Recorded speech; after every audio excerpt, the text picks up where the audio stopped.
guys, good evening or good day to you. I wanted to say something that was on my mind and I just wanted to put it on here, right? So firstly, I want to say thank you to anyone whoever watched that series or whoever comes across that series. I just wanted to say thank you to you for watching it, and I hope that it blesses someone. I hope that it brings clarity to someone who is in that sort of situation and that they're not blindsided, okay, or that they understand what they're dealing with. That said, this is not like my brand. This is not where I'm going to pitch my tent, right? So bear with me if going forward I don't ever mention this topic anymore. I honestly did not ever want to talk about this. I am very passionate about things in general, but I just didn't want to talk about it. And I think most women or most people who have experienced stuff like that can relate to not really wanting to talk about it. It's not necessarily something to be proud of. There's a lot to process. There's shame, a lot of shame. There's just a lot that you sort of walk through, and so of course you don't want that and yourself to be called in the same sentence, even though you've lived through that. It's like someone who has been raped, apart from them just wanting to speak out about it. A lot of times people don't really want to talk about stuff like that, they don't really want to be seen in that light. Does that make sense? I feel like a lot of people who have experienced these things don't really want to be associated with it.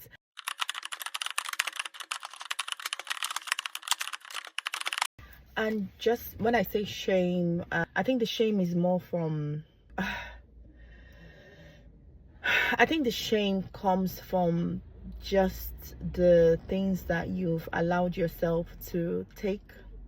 The shame is from you realizing that I actually took a lot of crap, and I feel like a lot of times you feel the shame when you're out of the situation, because when you're in the situation, somehow you're in that survival mode, and you're in that place where inside of this survival mode is also hope and faith. And if you're a person who lives by faith or a person who is walking with God, there's a whole lot of faith, prayer. So you're in a fight because you believe that this is an attack against the family unit, an attack against just the institution that God has called you into. So I feel like, however, when you have done all of your best and everything, and somehow you get to the point where you know that God is telling you, my dear, if you don't leave this place, you will come and be with me very soon.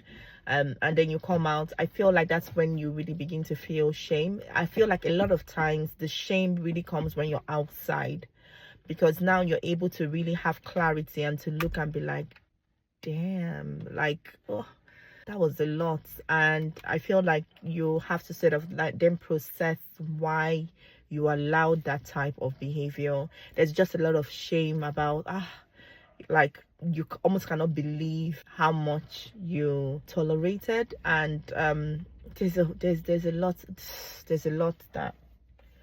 of personal embarrassment, just real disgust the word disgust is too strong.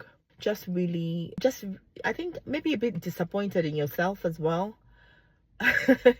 Especially if you don't actually see yourself. I don't know how to explain it.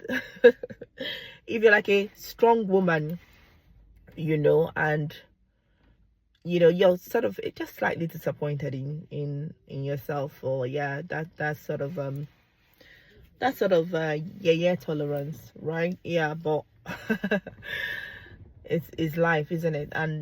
But over time you have to be able to tell yourself that you did what you needed to do at the time to try to keep things together and to fight for your family, right? So yeah,